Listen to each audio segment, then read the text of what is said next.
Baik saudara, ini yang keenam, better way to pray. Jadi cara berdoa yang lebih baik. Saya ulangi lagi ya, bukan satu-satunya doa. Kalau saudara tidak berdoa seperti ini, Tuhan nggak berkenan, Tuhan tidak mengasihi, Tuhan tetap mengasihi kita. Sekalipun kita salah berdoa, Tuhan tetap mengasihi kita, saudaraku. Tetapi kita tidak bisa mendapat hasil yang maksimal. Ya, jadi jangan salah sangka. Saudara pikir, wah, yang lain salah. Enggak. Ya, kita belajar sama-sama. A better way to pray yang keenam. Saya sebetulnya rindu untuk segera lebih cepat-cepat untuk membahas lebih dalam tentang hukum kerajaan. Jadi hukum kerajaan ini berlaku untuk kesembuhan. Satu kerajaan itu terdiri dari raja, rakyat, aturan-aturannya, perangkatnya, dan semua hukum-hukumnya. Dan hukum-hukum itulah yang mengatur semua cara kerja dari suatu kerajaan termasuk kesembuhan. Nah, saudaraku, selama kita hidup, pasti kita akan berurusan berhadapan dengan kesehatan juga. Ya, kita berhadapan dengan sakit penyakit dan sebagainya, dan bagaimana kita itu bisa mengikuti hukum-hukum kerajaan itu supaya hidup kita terus hidup bahkan lebih dari pemenang. Nah, untuk itu sebelum kita masuk kepada pokoknya hukum kerajaan tentang kesembuhan, sebelumnya kita perlu belajar lebih dalam tentang Kingdom of God, ya, hukum-hukum kerajaan itu.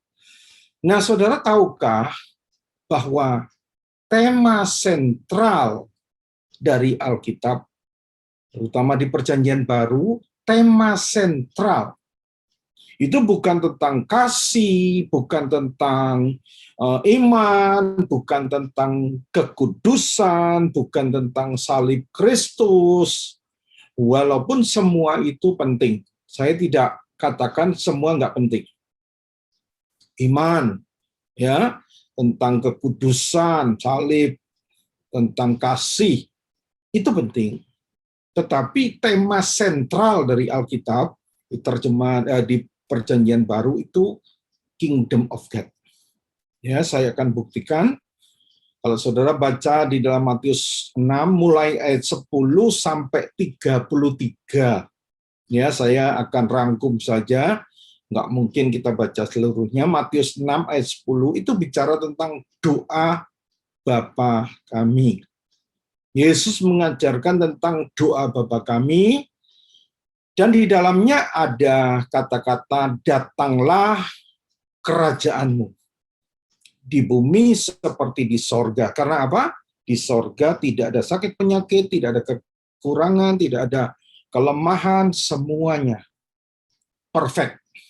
Jadi saudara kalau membaca nanti, ya jangan kumpulkan harta di bumi, di sorga saja. Nanti di sorga tidak perlu berkat. Di sorga kita tidak perlu iman lagi, saudara. Yang dimaksud di situ adalah karena Allah itu roh, maka dia akan memberikan kepada anak-anaknya itu mulai berkat, kuasa, apapun juga itu secara roh dan masih terbungkus dalam roh kita. Dengan iman kita raih dan kita keluarkan melalui hidup kita, supaya yang dari dalam, yang terkandung tambang emas ini, harus kita gali dan itu keluar, termasuk buah roh. Karena rohnya huruf besar. Dulu saya mengajarkan di mana-mana bahwa kita ini ya harus menghasilkan buah roh. Ya, karunia diberikan Tuhan, tetapi buah roh itu yang nanti kita persembahkan kepada Tuhan. Ternyata salah. Ya, saya mengakui salah. Karena apa? Buah roh itu bukan orisinil manusia, tetapi sudah dikaruniakan Allah di dalam kita. Jadi kita ini sudah mengandung sifat-sifat Tuhan yang sempurna itu. Ya, R-nya besar. Dan buah roh bukan buah roh. Sebab buah roh itu tunggal, fruit, ya, itu adalah love, kasih. Kasih itu sukacita, kesetiaan, kesabaran, penguasaan diri, itu semuanya. Nah, itu sudah dalam kita. Nah, kalau saudara mengerti, doa Bapa kami itu adalah, ya, doa Bapa kami, datanglah kerajaanmu, jangan khawatirkan. Nanti kalau saudara baca di Matius 6 mulai 10 sampai 33, Yesus berkata, jangan kamu khawatir akan hidupmu, mulai ayat 25. Ya, segala sesuatu dicari bangsa-bangsa, tapi kamu khawatir, tapi Tuhan katakan, carilah lebih dulu kerajaan Allah dan kebenarannya. Saudara, kalau kita mencari kingdom of God, maka semua itu akan ditambahkan kepada kita. Ya, jadi kerajaan Allah itu adalah dalam arti kata sentral, ya, itu harus menjadi dalam pengajaran anak-anak Tuhan untuk gereja Tuhan. Saya mau buktikan, saudara, ada 3 unsur penting dalam pengajaran Yesus. Saya minta tolong Ibu Oli bisa bacakan Markus 1 ayat 15, supaya saudara yakin pengajaran ini didasari, didukung oleh firman Tuhan, bukan pendapat saya. Markus 1:15, Bu. Silakan. Markus 1 ayat 15 katanya, waktunya telah genap, kerajaan Allah sudah dekat, bertobatlah dan percayalah kepada Injil. 3 unsur. Kerajaan Allah, yang kedua bertobat, yang ketiga percaya kepada Injil. Kenapa harus percaya pada Injil? Tanpa kita percaya Injil, kita nggak bisa masuk dalam kerajaan Allah. Ya, 3 unsur ini ajaran Yesus. Bagaimana dengan Paulus? Kisah Rasul 20 ayat 21 dan 25. Silakan Ibu Oli. Kisah Rasul 20, 21 dan 25. Kisah Para Rasul 20 ayat 21 dan 25. Aku senantiasa bersaksi kepada orang-orang Yahudi dan orang-orang Yunani, supaya mereka bertobat kepada Allah dan percaya kepada Tuhan kita Yesus Kristus. Ayat 25. Dan sekarang aku tahu bahwa kamu tidak akan melihat mukaku lagi, kamu sekalian yang telah kukunjungi untuk memberitakan kerajaan Allah. 3 juga unsur. Pengajaran Paulus yang pertama bertobat, yang kedua percayalah kepada Tuhan Yesus, yang ketiga tentang kerajaan Allah. Kenapa harus percaya pada Tuhan Yesus? Sebab Yesuslah yang membawa kerajaan Allah itu. 3 unsurnya, saudara. Kalau saudara mengerti ini, betapa pentingnya sentral pengajaran, ya, supaya saudara mengerti. Jadi sebagai hamba-hamba Tuhan, kita harus paham betul tentang kerajaan Allah ini, serta mengajarkannya kepada seluruh orang-orang percaya. Saudara, maaf saya harus katakan, lebih baik jadi hamba Tuhan yang di pedesaan, di pelosok-pelosok, kalau dia ngajar tentang kingdom of God, daripada hamba-hamba Tuhan besar, terkenal di kota-kota besar, jika tidak mengajarkan ini, tapi lebih mengajarkan kepada hal-hal yang lain, moral etika, dan sebagainya. Ini sentralnya, ini penting, saudara. Makanya Yesus katakan, Matius 28:20, ajarlah mereka melakukan segala sesuatu yang ku perintahkan. Apa yang Yesus perintahkan? Apa yang menjadi pokok ajaran Yesus? Mari baca Lukas 4:43. Inilah pokok pengajaran Yesus, saudara.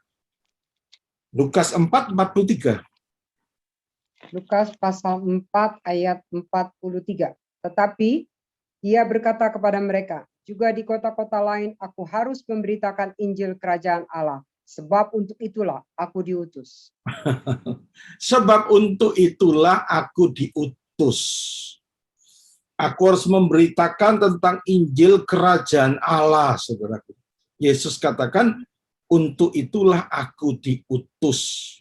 Harus diberitakan di mana, saudara? Matius 4:23. Di mana harus diberitakan? Matius pasal 4 ayat 23. Yesus pun berkeliling di seluruh Galilea. Ia mengajar dalam rumah-rumah ibadat dan memberitakan Injil Kerajaan Allah serta melenyapkan segala penyakit dan kelemahan di antara bangsa itu. Yesus ajarannya cuman khotbahnya melulu tentang apa? Kerajaan Allah. Ya, jadi jangan dianggap ya nggak kreatif nih, khotbahnya mesti menarik. Enggak, Yesus di gereja-gereja, di tempat-tempat ibadat, dia ngajarkan tentang Kingdom of God. Ya, lalu apakah cuma di gereja-gereja? Lukas 8 ayat 1? Lukas 8 ayat 1?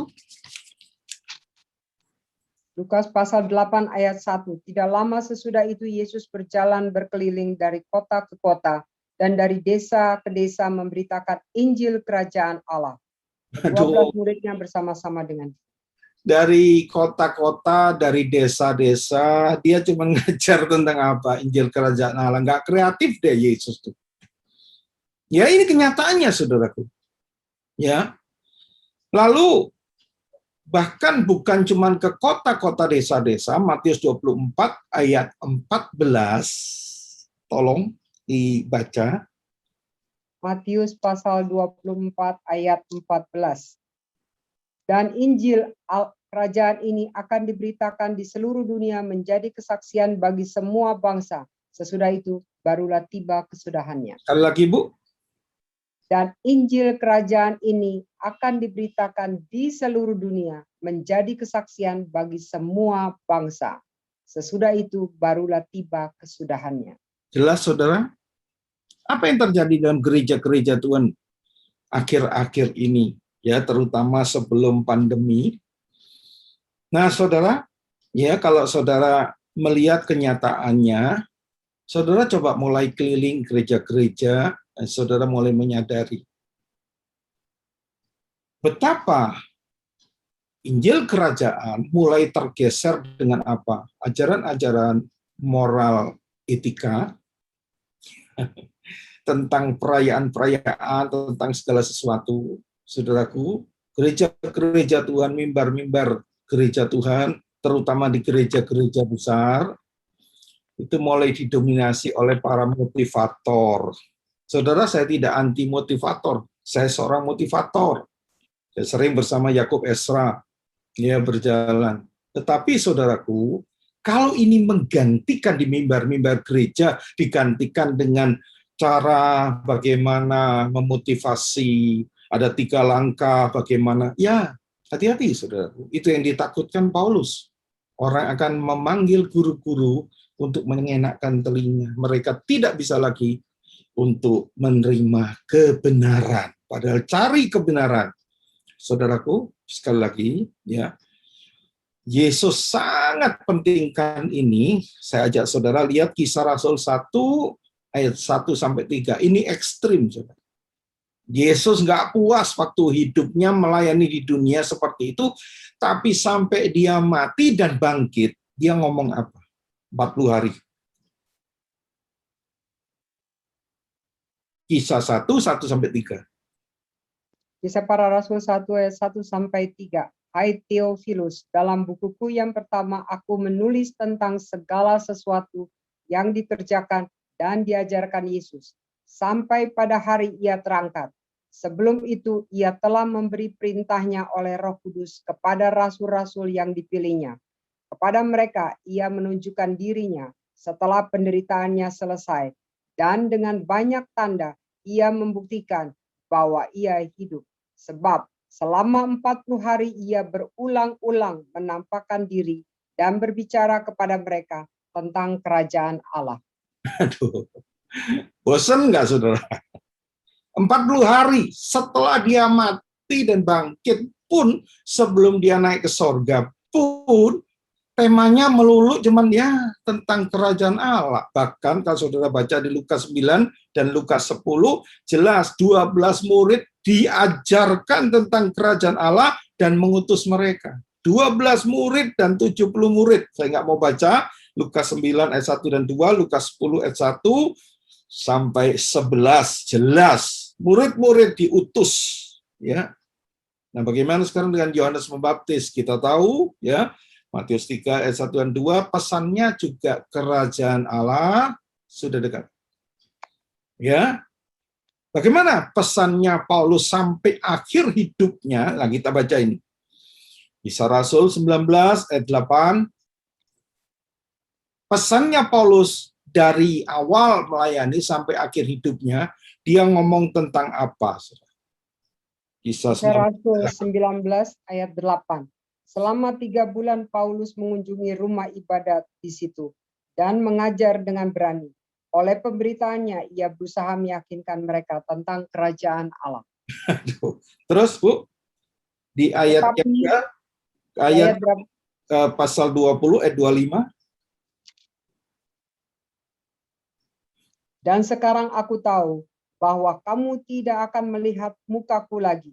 Kamu sekalian yang telah kukunjungi untuk memberitakan kerajaan Allah. Ayat pasal 20 ayat 28 ayat 31. 28 sampai ayat 28 sampai 31 ya, Pak. Nah, pasal 28 ayat 31 aja. Saya nggak ada waktu untuk menjelaskan semuanya. 28 Kisah Rasul 28 31. Dan Kisah Para Rasul 28 ayat 31, dengan terus terang dan tanpa rintangan apa-apa, ia memberitakan kerajaan Allah dan mengajar tentang Tuhan Yesus Kristus. Cuma dua itu. Kerajaan Allah, Tuhan Yesus. Tuhan Yesus. Wah, sekarang penginjil-penginjil lebih hebat, lebih kreatif ngajarnya. Yesus sama Paulus, ya itu aja. Ya, saudara, Injil Lukas itu ada 24 pasal, tapi di situ ada 31 kata tentang Kingdom of God, kerajaan Allah.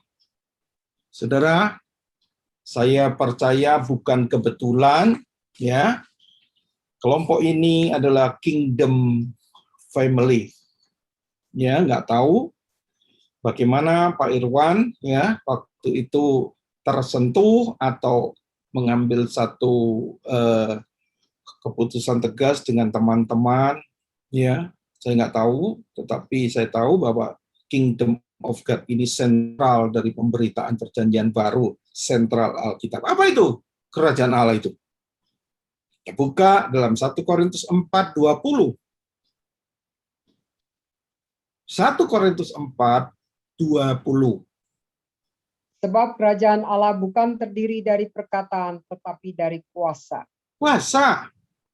Kuasa Tuhan yang telah sempat hilang, ya, yang diberikan pada Adam, dikembalikan, dimanifestasikan kembali oleh Roh Kudus kepada gerejanya di akhir zaman ini. Untuk mendatangkan kembali Kingdom of God, kerajaannya turun di bumi ini. Ini bicara kuasa. Ya, kalau ini diajarkan di gereja-gereja, saya percaya bukan doa-doanya orang-orang Kristen itu, Tuhan tolong usir iblis, Tuhan tolong biarlah Tuhan yang berperang, saya diam saja. Bukan begitu. Itu perjanjian lama, saudara. Kita udah belajar. Tapi kita punya otoritas untuk menyatakan sesuatu. Ya, karena Tuhan katakan kerajaan kuasa kegelapan tidak akan, kuasa maut tidak akan menguasaimu. Karena itu, ya, bertindaklah untuk mengikat dan melepaskan kuasa itu. Aku berikan kau kuasa. Jelas, ya. Kuasa itu ada di mana sih, saudara? Kisah Rasul 17, 20, 21. Di mana sih Kingdom of God itu? Kerajaannya di mana? Di sorga. Kisah Para Rasul 17 ayat 21. Adapun orang-orang Lukas 17 20 21. Lukas pasal 17 ayat 20 dan 21 ya, Pak. Ya. Atas pertanyaan orang-orang Farisi, apabila kerajaan Allah akan datang, Yesus menjawab katanya, kerajaan Allah datang tanpa tanda-tanda lahiriah. Juga orang tidak dapat mengatakan, lihat, ia ada di sini, atau ia ada di sana. Sebab sesungguhnya kerajaan Allah ada di antara kamu. Sayangnya terjemahan baru banyak dikatakan terjemahnya kurang pas. Tapi King James Version dikatakan apa? Yang ayat ke-21-nya, King James Version, ada yang mau bacakan? Bu Jeti, I don't have here. Bu Jeti atau Pak Subakti ada masuk di sini atau belum join? Supaya saudara yakin King James Version. He's not here. Lukas 17:21, apa sih kerajaan Allah, di mana dia sekarang? Di sorga. Jadi tolong bacakan dalam bahasa Inggris, please. Okay. Well, Luke 17, verse 21. Nor will they say, see here or see there, for indeed the kingdom of God is within you. Bukan di antara kamu, di dalam kamu. Amin, saudara. Amin. Kata Tuhan itu bukan di sorga lagi, di dalam kamu. Saudara mau ke pasar, ya, mau datang kemana-mana, engkau sedang mengandung. Di dalammu ada kuasa. Persiapkan baca Efesus 3:20, saudara, saya beritahu, ya. Saya beritahu bahwa ketika Yesus belum mati dan bangkit, maka orang yang mau disembuhkan, dia harus datang kepada Tuhan Yesus untuk dijamah, atau dia yang Yesus yang mendatangi orang itu dan menjamah. Karena kuasanya masih ada jarak di luar. Karena kuasa di dalam Yesus. Roh Kudus belum dicurahkan. Tetapi setelah Yesus mati dan bangkit, maka Yesus dalam kita, kuasanya penuh. 2 Korintus 13 ayat 5. Nggak usah saudara baca. Kita baca dalam Efesus 3:20. Bagi dialah yang dapat melakukan jauh lebih banyak daripada yang kita doakan atau pikirkan, seperti yang ternyata dari kuasa yang bekerja di dalam kita. Kuasa yang bekerja di dalam kita, saudaraku. Ya, jangan saudara masih berpikir di luar kita. Tuhan, curahkan kuasa-Mu Tuhan. Sudah. Roh Kudus, tolong datanglah Roh Kudus. Roh Kudusnya di dalam hati kita. Shalom, aku di dalam. Banyak orang tersinggung, saudara. Ya, terutama dari agama-agama tertentu, dia marah sama saya. Pak, jangan pakai Roh Kudusnya Shalom di dalam, Pak. Saya tanya, Bu, Ibu percaya di dalam Ibu ada Roh Kudus yang dia katakan, aku akan menyertai kamu selama-lamanya di dalam kamu, dan aku tidak pernah meninggalkan kamu. Percaya, Pak. Nah, kalau saya ngomong Shalom, ya jangan gitu, Pak. Nanti saya nggak diajar kayak gitu, Pak, di gereja. Ya sudah, saya nggak bisa apa-apa. Within you. Ya, makanya tanda-tanda menyertai setiap orang percaya. Markus 16, 17, 18, kita lihat. Markus pasal 16 ayat 17 dan 18. Tanda-tanda ini akan menyertai orang-orang yang percaya. Mereka akan mengusir setan-setan demi namaku. Mereka akan berbicara dalam bahasa-bahasa yang baru bagi mereka. Mereka akan memegang ular, dan sekalipun mereka minum racun maut, mereka tidak akan mendapat celaka. Mereka akan meletakkan tangannya atas orang sakit, dan orang itu akan sembuh. Saudara tahu, penginjilan itu harus disampaikan secara paralel. Kalau saudara baca, ya, Markus 16, 15, 16, itu bicara keselamatan secara jiwa. Percaya diselamatkan. Ya, tapi ayat 17, 18 ini bicara keselamatan secara jasmani. Yang sakit, sembuh. Jadi penginjilan itu harus sampaikan dua. Jangan cuma satu. Percaya Yesus, nanti kalau kamu dihindarkan dari neraka, kamu kalau mati ke sorga. No, sekarang juga. Keselamatan secara tubuhmu. Saudara, kita tahu bahwa selama kita di dunia, kita akan mengalami ya cobaan-cobaan yang artinya iblis berusaha untuk menaruh sakit penyakit kepada kita. Nah, jangan saudara lengah dalam hal ini, merasa bahwa ya namanya di dunia normal lah, ya kita sakit dan sebagainya. Oh enggak normal. Nanti kalau kita bicara, kita lihat, saudara harus benci sama sakit penyakit seperti engkau benci kepada dosa. Dan Yesus sudah tanggung itu semua, saudara. Kalau engkau kumpul dengan penyakit, engkau biarkan, engkau tidak tolak sakit penyakit itu, berarti engkau selingkuh. Maaf. Engkau selingkuh, kumpul dengan sakit penyakit, itu musuhnya Tuhan, saudaraku. Apalagi orang mengajarkan Tuhan izinkan sakit penyakit, ya. Ya, Tuhan memakai iblis untuk ya menyadarkan kita, terus untuk, waduh, antek-anteknya seperti iblis, itu antek-anteknya Tuhan. No, lawan itu. Lawannya Tuhan, musuhnya Tuhan. Nanti kita belajar lebih jauh. Ya, saudara, jadi kembalinya kuasa kerajaan bagi gerejanya supaya gereja bangkit karena apa? Alam maut tidak akan menguasaimu. Ya, kau berikan kunci kerajaan Allah, maka engkau harus mengikat dan melepaskan. Apa yang kita ikat? Kuasa-kuasa gelapan, orang-orang kuat. Apa yang dilepaskan? Berkat, kesembuhan kita lepaskan itu. Jelas, ya. Saudara baca nanti ya, ada di Matius 16 ayat 19, nggak usah kita baca deh. Ya, hal-hal seperti itu. Nah, saudara, pekerjaan Roh Kudus itu harus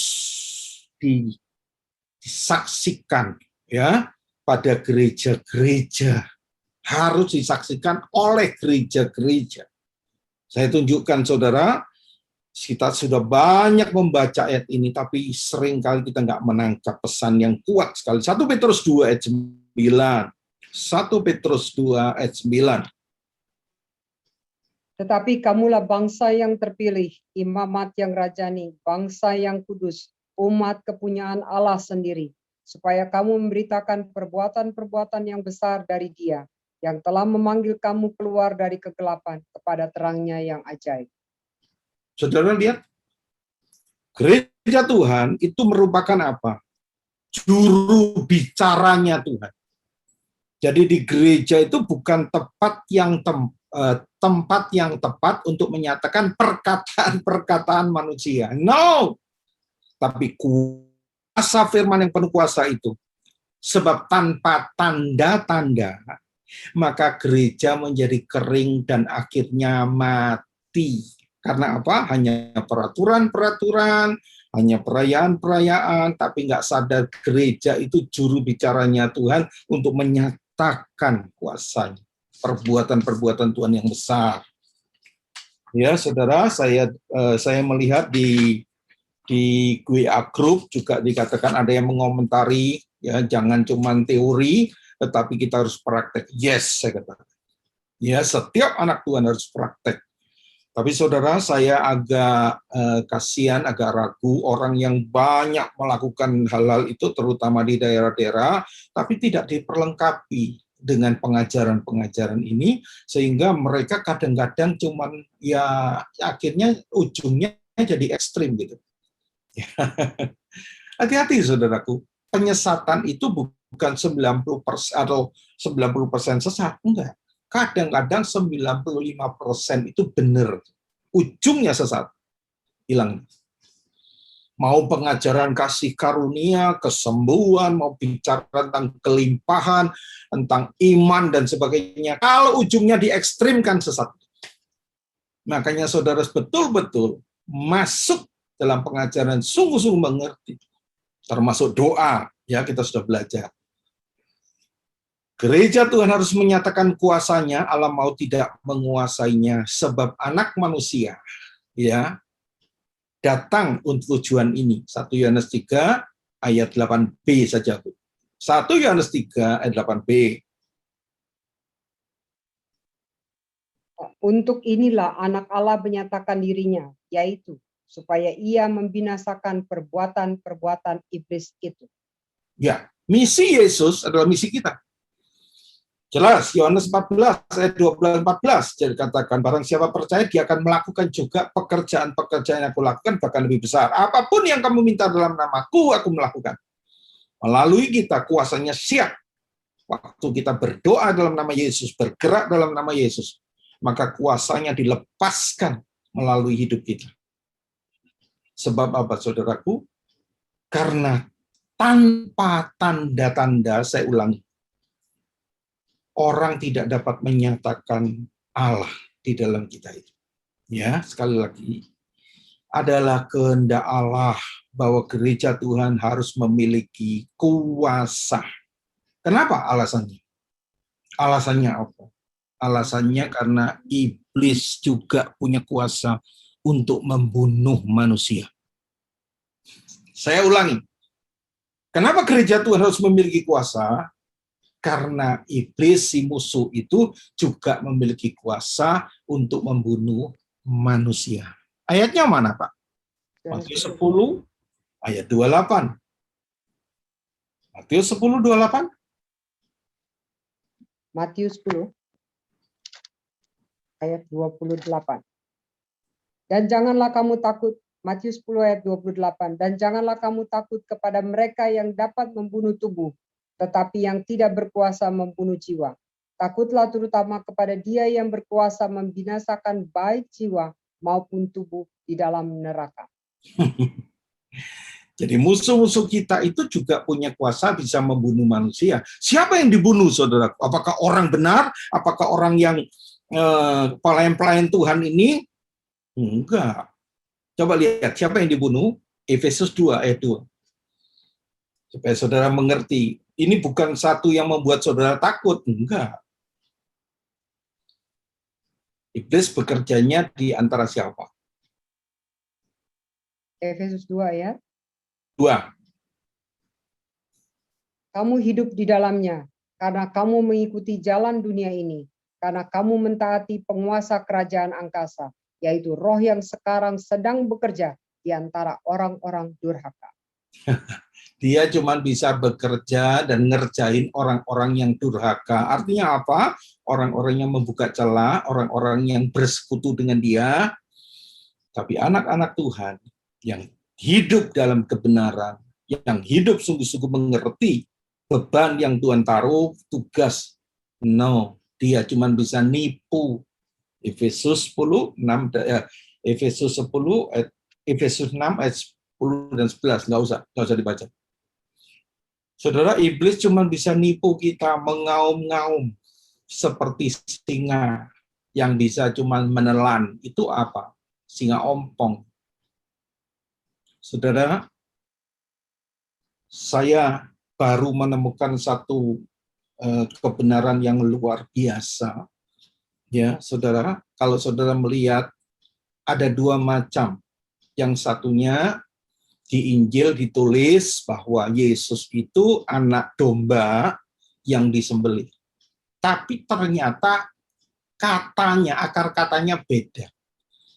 Di dalam Wahyu itu juga ada anak domba, tetapi bukan untuk disembelih. Karena apa? Ditulis di situ, dia lion. Ya, dia adalah singa dari Yehuda. Nah, di dalam kita, saudaraku, ada singa dari Yehuda itu, sang penakluk itu.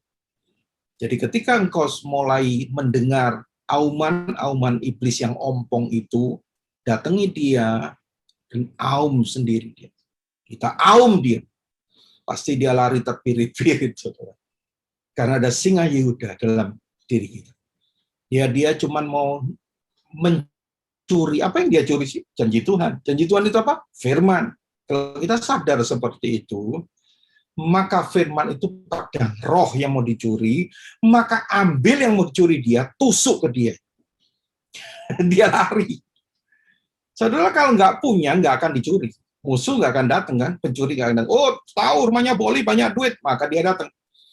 Nah, ini yang mencuri janji Tuhan, firman Tuhan, supaya kau goyah. Kalau saudara mengerti, yang akan dicuri itu ambil saudaraku buat nusuk dia. Janji Tuhan firman Allah. Dia lari terpirit-pirit. Dia cuma bisa mengaum-ngaum, saudaraku. Ya, makanya seperti singa, bukan singa beneran. Tapi singa dari Yehuda ada dalam kita. Nah, saudara kasih dalam Yesus Kristus, gereja Tuhan memiliki tanggung jawab dalam hal ini. Bagaimana kita bisa membebaskan mereka-mereka yang terbelenggu, itu Lukas 4, 18, 19, kalau usah dibaca. dengan cara kita harus apa, saudaraku? Yudas 1:23. Tolong, Bu. Yudas 1:23. Jadi Lukas 4:18-19 itu Yesus pelayanannya diurapi Roh Kudus untuk membebaskan mereka yang terbelenggu. Ya, tawanan-tawanan itu narkoba, tawanan kebiasaan buruk, nonton situs porno, apapun juga kebiasaan dia maki-maki orang kasar. Ya, Yesus datang untuk broken hearted. Ya, di Lukas 4:18. Nggak usah kita baca. Bagaimana cara kita untuk membebaskan? Yudas 1:23. Mari baca. Selamatkanlah mereka dengan jalan merampas mereka dari api. Tetapi tunjukkanlah belas kasihan yang disertai ketakutan kepada orang-orang lain juga. Dan bencilah pakaian mereka yang dicemarkan oleh keinginan-keinginan dosa. Disuruh apa, saudaraku? Permisi. Ya, permisi, tolong. Suruh apa, Bu? Awalnya apa? Merampas mereka dari api. Rampas dari api. Selamatkan mereka, saudaraku. Karena apa? Kasihan setiap hari ada orang yang nyebur-nyebur terus. Padahal Tuhan sangat tidak menghendaki seorang pun binasa. Karena ditipu oleh dunia ini. Ketika saudara mengerti sungguh-sungguh dalam hal ini, kita ini sudah dicangkokkan kepada pokok anggur yang benar. Pokok.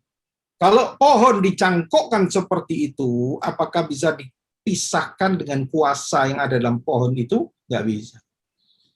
Jadi anak-anak Tuhan, kita itu sah dan itu kehendak Tuhan bahwa kita punya kuasa dalam kita untuk kita lakukan itu.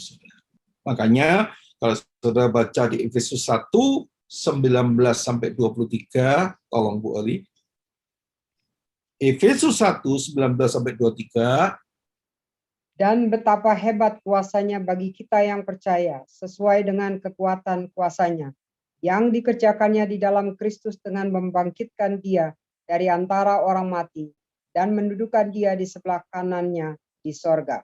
Jauh lebih tinggi dari segala pemerintah dan penguasa dan kekuasaan dan kerajaan dan tiap-tiap nama yang dapat disebut.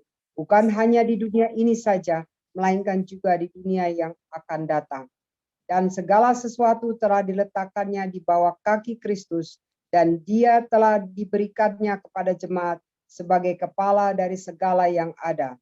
Jemaat yang adalah tubuhnya, yaitu kepenuhan dia, yang memenuhi semua dan segala sesuatu.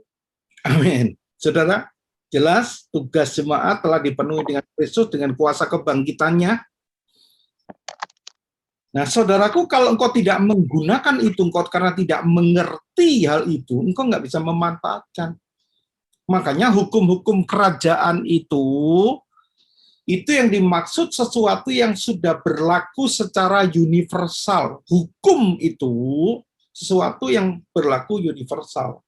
Misalkan gravitasi, gaya tarik bumi, benda-benda akan jatuh ke bawah. Mau di Indonesia, Jepang, Amerika, Kutub Utara, itu kalau benda jatuh ke bawah. Itu namanya gravitasi. Dan hukum-hukum kesembuhan yang ada pada Tuhan, itu sudah ditentukan. Kau nggak bisa melawan. Kau harus mengerti itu. Jadi bagaimana engkau bisa berjalan dalam kekuatan Tuhan, kemenangan, bahkan lebih dari pemenang. Kau harus bekerja dengan dua hal. Hukum Allah dan hukum yang diciptakan Tuhan, hukum alam. Ya, kalau engkau langgar salah satu, nggak bisa. Misalkan, saudaraku, hukum kesembuhan sudah ditentukan begini, hati gembira itu obat yang manjur. Tapi sementara engkau tidak mau ngampuni orang lain, kau simpan dendam terus, engkau sudah melanggar salah satu hukum. Ya, nggak akan bisa, saudara. Kepahitan akhirnya akan pahit seperti itu, akhirnya apa? Nggak bisa, kau melanggar. Kenapa Pak Tuhan nggak jawab doaku? Nggak, karena engkau salah. Kau nggak mengerti, kau ngelawan hukum itu. Sementara orang dunia, saudaraku, ya kita katakan jangan sedih Bu, percaya sama Tuhan, hatinya gembira, sembuh, saudaraku. Sementara banyak anak Tuhan nggak bisa kayak gitu, dia melanggar hukum gravitasi ini. Ini berlaku, saudaraku. Ya mau di mana, yang hanya berlaku di satu tempat, itu namanya fenomena. Tapi hukum yang Tuhan tetapkan itu hati gembira obat yang manjur, itu sudah ditentukan salah satu hukumnya. Makanya anak Tuhan harus mengampuni, melepaskan pengampunan, memberikan damai sejahtera, sukacita, hidup dalam kemenangan. Amin. Banyak orang Kristen salah berpikir. Mereka menganggap bahwa Allah itu dapat melakukan apapun yang Dia inginkan. Saya ulang. Banyak orang Kristen berpikir bahwa Allah dapat melakukan apapun yang Dia inginkan, seakan-akan tanpa hukum Taurat pun, tanpa hukum alam pun, hukum-hukum yang telah Dia tentukan, Dia pasti bisa. Atau orang Kristen mengatakan, jika Dia mau, Dia dapat melakukan mujizat menyembuhkan orang. Saudara, ini diajarkan. Secara nggak langsung kita lakukan. Allah kalau mau, ya Dia bisa lakukan apapun, nggak ada yang menghalangi. Jika Allah di pihak kita, siapa lawan kita? Udahlah, percaya aja seperti itu. Apakah benar demikian?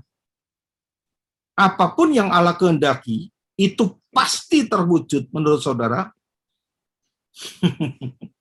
Saya tantang, saudara. Apapun yang Allah kehendaki, yang Allah inginkan, itu semuanya pasti terwujud. Saudara nanti baca sendiri di rumah, saya nggak ada waktu. 2 Petrus 3 ayat 9 dikatakan begini, saudara. Tuhan tidak menginginkan satu orang pun binasa. Betul? Tuhan nggak pengen seorang pun di dunia ini binasa. Dia sudah tebus. Ya, Dia sudah mati untuk semua orang di dunia. Pertanyaan saya, apakah kenyataannya terjadi seperti itu? Semua orang di dunia nggak binasa? Yesus katakan, sayang banyak yang memilih jalan yang lebar dan menuju kebinasaan. Saudaraku, manusia punya free will. Jadi tolong konsep-konsep yang lama yang diajarkan, dan saya pernah mengajarkan dulu juga, pokoknya Allah menginginkan sesuatu, mau buat mujizat, apapun nggak bisa menghalangi. Pasti Dia buat mujizat tetap ada dan sebagainya. Loh, saudaraku, itu nggak lengkap. Ayo kita baca ayatnya, Matius 13:5-8. Ini omongannya Yesus loh.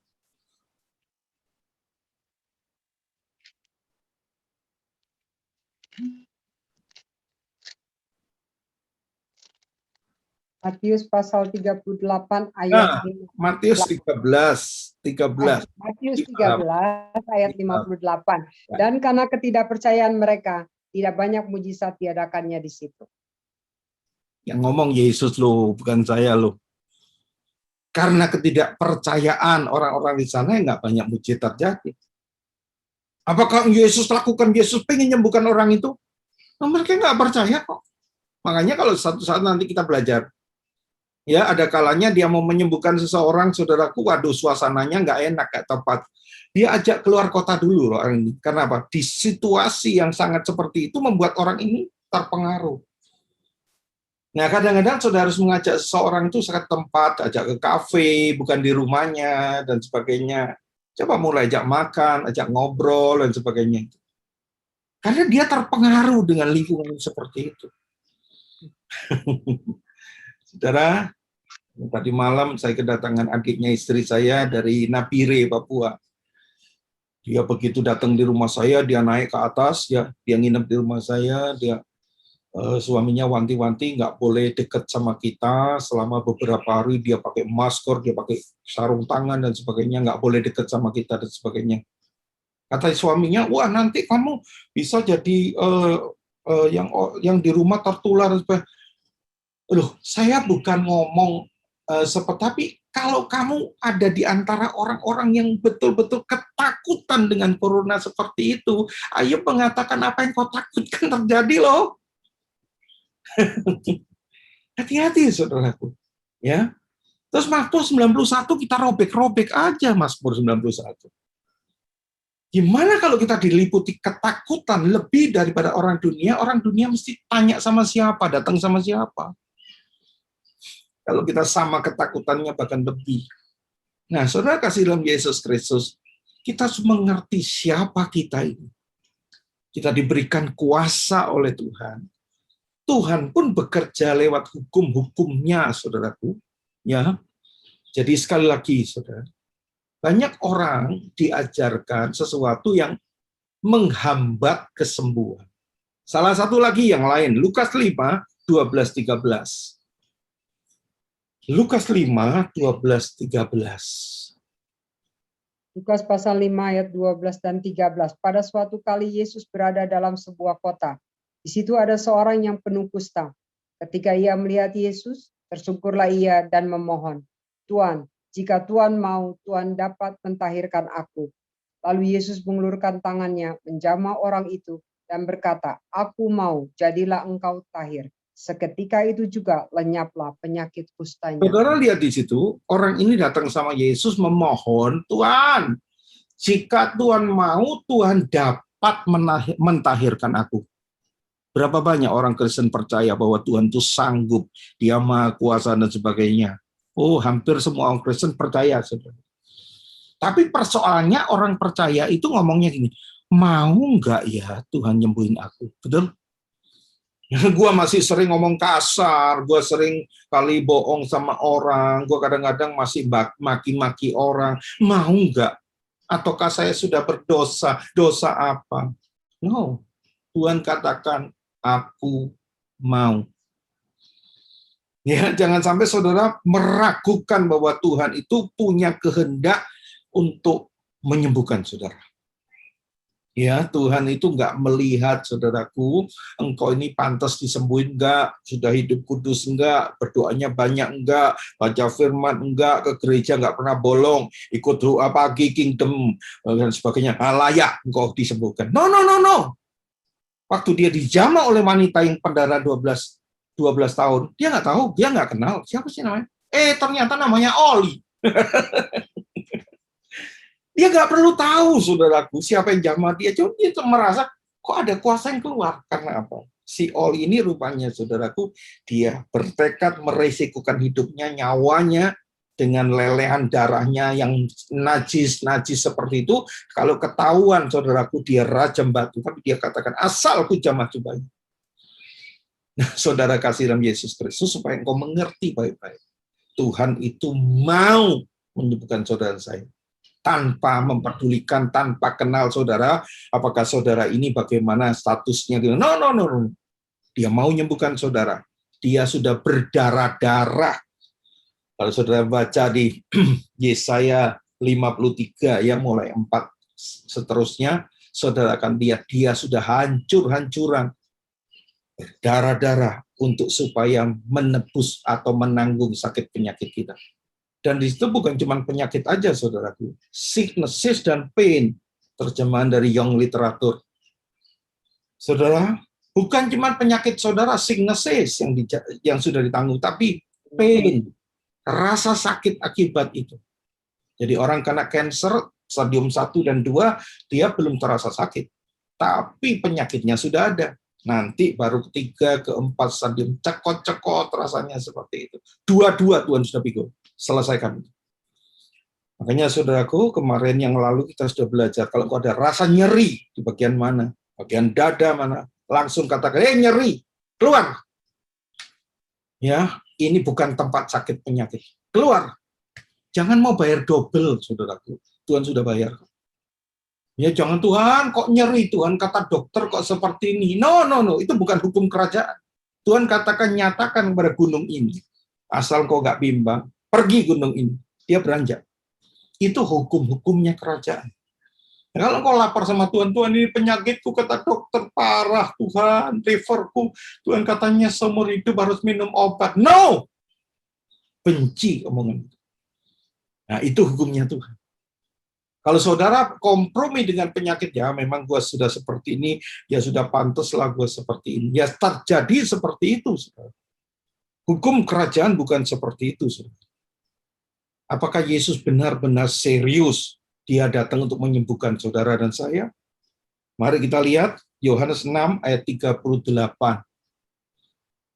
Yohanes 6, 38. Mari baca, Bu.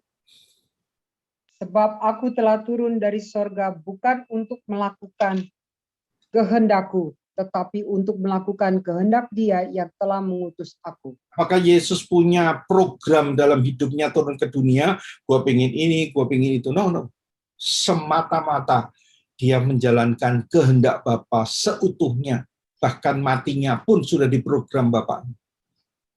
Dia datang untuk melakukan kehendak Bapa. Apa yang aku lihat Bapa kerjakan, itu yang kerjakan. Nggak ada cara lain. Ya, jadi kalau lihat Yesus, lihat Bapa.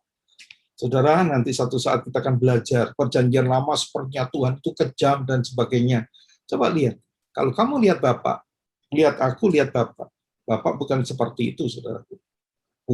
Tuhan perjanjian lama sadis, keras, tapi Tuhan perjanjian baru lembek. No. Ya, kalau kau lihat Bapak, kau lihat aku, lihat Bapak. Filipus kamu. Nah, saudaraku, banyak orang salah paham di situ. Bapak Ibu Saudara kasihan Yesus Kristus, program Yesus lakukan di dunia ini untuk menyembuhkan, bukan menyembuhkan penyakit. Saya tunjukkan ayat Kisah Rasul 10:38. Kisah 10:38. Yaitu tentang Yesus dari Nazaret, bagaimana Allah mengurapi Dia dengan Roh Kudus dan kuat kuasa, Dia yang berjalan berkeliling sambil berbuat baik dan menyembuhkan semua orang yang dikuasai iblis, sebab Allah menyertai Dia. Saudara lihat, Yesus keliling-keliling sambil menyembuhkan orang yang dikuasai iblis sebab Allah menyertai. Saya gambarkan dia sedang gendong bapaknya, saudaraku. Lalu bapaknya kasih komando, itu tuh sebelah kanan tuh, ada yang kotak-kotak, baju kotak-kotak tuh. Iya, jama-jama itu, bukan. Itu tuh, baju hitam, yang pakai kumis ya itu tuh. Tuh anak kecil tuh, yang digendong, itu tuh. Yesus tinggal melakukan aja di komando bapaknya. Berarti kesembuhan itu adalah perintah Bapa, kesembuhan itu kehendak Bapa. Jangan mau dibodohin, jangan saudara istilahnya diizinkan Bapak saya sakit. No. Buang istilah itu. Bencilah sakit penyakit. Seperti engkau benci terhadap dosa. Amin, saudara. Amen. Jangan kompromi. Nanti kita minggu depan bicara tentang metode kesembuhan. Wah, lebih dahsyat. Dia ada 4 tingkatan macam orang. Ya sudahlah, di dunia gua kena ya sudah, namanya sakit ya sudahlah. Dia nggak percaya kesembuhan, nunggu aja kapan mati. Lebih dahsyat. Ya, oke, minggu depan kita bicara itu. Oh, 2 minggu lagi, sorry ya. 2 minggu lagi, minggu depan Pak Vincent. Nah, saudara, sekali lagi, dia serius, bahkan dia telah memberikan kita itu kuasa. Lukas 9 ayat 1 dan 2, saya mau tunjukkan saudara. Lukas 9, 1 dan 2. Lukas pasal 9 ayat 1 dan 2. Maka Yesus memanggil ke-12 muridnya, lalu memberikan tenaga dan kuasa kepada mereka untuk menguasai setan-setan dan untuk menyembuhkan penyakit-penyakit. Dan ia mengutus mereka untuk memberitakan kerajaan Allah dan untuk menyembuhkan orang. Sudah jelas? Jelas? Yesus memberikan power and authority. Saya bisa bahas ini satu jadi satu khotbah sendiri. Ya, power and authority itu sangat berbeda. Orang perjanjian lama mungkin dia punya power tapi dia nggak punya authority. Makanya Yudas dikatakan malaikat Mikael tuh nggak berani menghardik iblis, sebab iblis itu gitu-gitu itu raja, penguasa kerajaan kegelapan, penguasa kerajaan angkasa. Jelek-jelek iblis itu raja. Sedangkan malaikat Mikael itu hamba, saudara. Nggak boleh ngelawan, kudeta itu. Harus rajanya datang habis. Nah, kuasa raja itu dikasih sama saudara saya. Itulah sebabnya kita imamat yang rajani. Imam itu melayani, ya, mendoakan orang. Tapi raja itu penakluk, saudara. Pemenang, dia perang. Haleluya. Dari itu, saudaraku, sekali lagi, wah, kita harus mengerti status kita ini. Ya, kita ini bukan cuma diperlengkapi, tapi diutus. Matius 10, ayat 1 dan 8. Matius 10, 1 dan 8. Matius pasal 10 ayat 1 dan 8. Yesus memanggil ke-12 muridnya dan memberi kuasa kepada mereka untuk mengusir roh-roh jahat dan untuk melenyapkan segala penyakit dan segala kelemahan. Sembuhkanlah orang sakit. Ayat 8. Sembuhkanlah orang sakit. Bangkitkanlah orang mati. Tahirkanlah orang kusta. Usirlah setan-setan. Kamu telah memperolehnya dengan cuma-cuma. Karena itu berikanlah pula dengan cuma-cuma. Apakah Yesus menyuruh kita untuk mendoakan orang sakit saja? Doakanlah orang sakit. No, sembuhkanlah. Saudara, targetnya bukan sampai ya doainlah, mau mati-matilah. No, sembuhkanlah. Jadi istri saya kasih tahu, kamu nggak ditargetkan Tuhan sembuh, tapi lebih daripada itu, engkau penyembuh. Jangan mau yang cukup, tapi ekstra kelimpahan. Ya, saudara jangan, oh Tuhan biarlah saya cuma cukup di dunia, egois. Terus apa yang kau berikan benih bagi orang lain? Bagaimana perjanjian dengan Abraham? Tuhan katakan, aku berkati untuk jadi berkat. Kalau pas-pasan untuk bayar listrik, Tuhan 2 juta, Tuhan mau diputus listriknya, minta 2 juta Tuhan. Terus kau dapat 2 juta. Terus kau nggak pikirkan orang lain? Egois. Tuhan mau diberkati dan jadi berkat. Ada cukup dan ekstra. Amin. Saudaraku, 2 Korintus 9, saudara boleh baca itu. Tuhan nggak mau saudara cuma cukup. Wah Pak, Paulus katakan di Filipi 4 kan seperti itu, belajar mencukupkan diri. Itu bukan keadaannya Paulus, saudaraku. Aku belajar mencukupkan. Ini sikap hati, menghindari kita dari keserakan, ketamakan. Tapi dia bukan keadaannya pas-pasan, mepet. Enggak. Tapi menyederhanakan hidup, menguasai supaya kau dibebaskan dari rasa serakah, tamak, dan sebagainya. Cinta uang. Itu artinya, saudara. Makanya Tuhan katakan, bangkitkanlah orang mati, sembuhkanlah orang sakit. Harus seperti itu. Dan Tuhan janji, gua turut bekerja, kata Tuhan. Aku turut bekerja ketika engkau bergerak. Banyak orang nggak ngerti. Kita sudah baca tadi, ayat Markus 16, 17, 18 kan? Ya, tanda-tanda menyertai setiap orang percaya. Tolong Bu Ali siapkan ayat 19 dan 20-nya kita akan baca. Markus 16, 17, 18, tanda-tanda menyertai setiap orang percaya ketika engkau menumpangkan tangan atas orang sakit, orang itu sembuh. Lalu setelah itu kemana Yesus? Setelah pesan terakhir itu. 19-nya apa? Sesudah Tuhan Yesus berbicara demikian kepada mereka, terangkatlah ia ke sorga, lalu duduk di sebelah kanan Allah. Dia pesan amanat, ya. Ini pesan terakhir sebelum dia naik. Irwan, lakukan seperti ini, tumpang tangan, orang itu sembuh. Setelah itu dia pergi. Dia meninggalkan, terangkat, duduk sebelah kanan Allah Bapa. Lalu 20-nya apa? Mereka pun pergilah memberitakan Injil ke segala penjuru. Stop. Dan Tuhan turut bekerja. Stop, Bu. Dan meneguhkan firman itu dengan tanda-tanda yang menyertainya.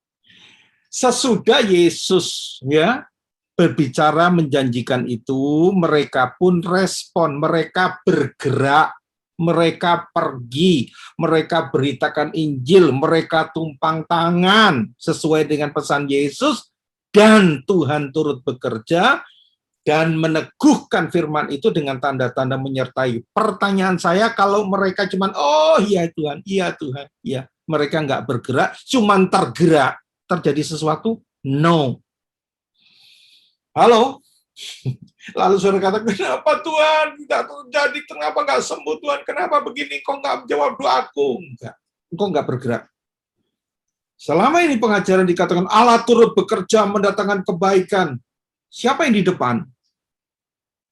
Kita. Dulu dikatakan biarlah kita diam saja, Tuhan yang bekerja, yang berperang buat kita. Dulu perjanjian lama, kita nggak punya kuasa. Tapi setelah kita dikasih kuasa, saudaraku, kalau engkau bergerak, Tuhan janji aku bergerak. Amin. Saudara jangan salah. Ya, biarlah Tuhan, kau yang bekerja, saya diam saja. Tidak terjadi apa-apa. Lawanlah iblis, dia akan lari daripadamu. Kita diam aja, Tuhan, kau yang lawan. Iblisnya nggak lari. Percaya itu. Nggak lari. Nah, ini harus diajarkan. Gereja-gereja Tuhan harus mengerti. Barang siapa percaya kepadaku, dia akan melakukan juga pekerjaan yang kelakukan, dan aku pergi pada Bapa, dan apapun juga yang kamu lakukan dalam nama Yesus, aku akan lakukan. Kuasa Tuhan dilepaskan lewat hidup kita. Jangan nunggu Tuhan yang bekerja, nggak terjadi apa-apa, dia sudah melakukan, sudah menaruh kesembuhan dalam kita. Kalau kita tidak bertindak, memperkatakan firman itu, nggak terjadi apa-apa. Saudara, sayangnya masih banyak orang masih berdoa, oh Tuhan, inilah masalahku Tuhan, inilah kebutuhanku. Kalau Engkau mengasihi aku Tuhan, tolong lakukan sesuatu. Minta Tuhan yang bergerak lagi. Saudaraku, nggak terjadi apa-apa. Jangan salahkan Tuhan nggak menjawab doamu. Haleluya. Saudara harus sadar ini. Tuhan sudah menjawab. Tuhan sudah melakukan untuk kita dan memberikan kepercayaan kita. Saudaraku, saya targetkan gini loh, jangan engkau puas jadi orang percaya. Jadilah orang kepercayaan Tuhan. Dan kau sudah dipercaya sama Tuhan. Amin. Amin. Nah, saudara, sekali lagi, jangan meragukan bahwa Tuhan mau menyembuhkan kita. Semua itu sudah diatur dengan hukum-hukumnya, kuasa dalam kita itu. Namun jika kita tidak mengerti, kita tidak melakukan, kita tidak bekerja sama dalam hukum-hukumnya, maka kita tidak bisa memanfaatkan itu sama sekali. Saudara, hukum-hukumnya kerajaan untuk kesembuhan itu ibarat seperti gravitasi atau PLN, gampangnya saya kasih analogi. PLN itu pembangkit listrik itu sudah mengalirkan setiap aliran-aliran listrik di rumah-rumah, saudaraku. Kalau kau mengerti, kau bisa gunakan itu untuk kulkas, untuk AC, untuk mesin cuci, semuanya akan berguna yang bermanfaat buat saudara. Tapi kalau engkau nggak mengerti hal itu, engkau akan hidup seperti di desa yang belum terjangkau aliran listrik, gelap-gelapan di situ. Ya memang belum dialirkan ke sini, Pak, PLN dan sebagainya. Bahkan kalau engkau pegang kabel listrik yang di rumah dalam keadaan terkelupas, engkau bisa terbunuh di situ. Lalu kenapa engkau bunuh aku, Tuhan? Kenapa kau bunuh anakku? Engkau nggak mengerti itu. Tuhan tidak pilih kasih, Tuhan tidak pandang bulu, saudara. Orang yang hidup dalam hukum-hukumnya bekerja sama, maka kuasa itu terjadi atas hidupnya. Jangan salahkan Tuhan, kenapa Tuhan tidak lakukan ini, kenapa Tuhan lakukan ini, no. Coba belajar dari wanita pendarahan itu, saudaraku. Dia mendengar tentang Yesus, ya, iman timbul dari pendengaran. Lalu dia mulai percaya, dan dia bergerak. Asalku jamah. Tuhan nggak perlu tahu siapa yang menjamah dia. Yang penting aliran itu mengalir, listriknya mengalir, saudara. Ayo, anak-anak Tuhan, hamba Tuhan, yuk kita belajar. Jangan kau selalu katakan, siapa saya Tuhan? Siapakah aku ini Tuhan? Apakah aku pantas disembuhkan? No, kata Tuhan, kau pantas. Asal engkau mengerti hukum-hukumnya itu, maka engkau akan memanfaatkan itu, engkau akan tahu, engkau anak yang kupercaya. Bapak Ibu Saudara kasih dalam Yesus Kristus. Kita mau belajar sungguh-sungguh hidup di dalam hukum-hukum Tuhan di situ. Tetapi sebaliknya, engkau boleh doa puasa, engkau boleh menangis sejadi-jadinya, engkau boleh banyak pelayanan. Jika engkau tidak mengerti hukum-hukumnya Tuhan dan engkau tidak hidup dalam hukum-hukumnya, jangan heran, engkau tidak akan mengalami manifestasi sama sekali. Saudaraku, ibarat pesawat terbang itu, dia berat. Menurut gravitasi, dia nggak bisa terbang. Tetapi dia harus mengerti ada hukum aerodinamis yang akan menghantar dia naik. Tetapi hukum alam tetap terjadi. Ketika mesinnya mati di atas, dia akan jatuh. Nah, saudara, kadang-kadang kita nggak ngerti ini. Ah, Tuhan, Engkau penuh belas kasihan dan sebagainya. Memang, saudaraku, bisa terjadi seperti itu. Iya Pak, buktinya itu di Balikpapan ada pendetaan di Simon Pak. Orang-orang seberang Pak, cuma dijamah begitu langsung sembuh. Saudaraku mau hidup dalam mujizat? Mujizat itu seperti motong pohon, tapi saudaraku akarnya masih ada. Dia tidak pernah menyelesaikan masalahnya. Kalau saudara melihat baik-baik, 10 orang kusta, saya mau kasih tahu saudaraku, 10 orang kusta, beda nggak saudaraku? Hasilnya. Kalau saudara melihat di situ, 10 orang kusta, kalau saudara mau lihat baik-baik, itu di mana ayatnya ya? Saya mau kok teringat itu. 10 orang kusta, saudara, di dalam Lukas 17 kalau nggak salah. 17.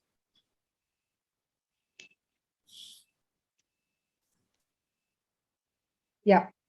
Ya, silakan.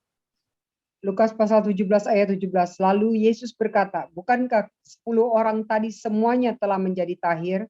Di manakah yang 9 orang itu? Stop dulu. Dalam bahasa Inggrisnya dikatakan cleanse. Mereka cleanse atau cuma dibersihkan, katariso. Jadi, saudaraku 9 orang itu datang pada Yesus hanya mendapatkan cleanse, ditahirkan saja. Ya, teruskan Bu, baca.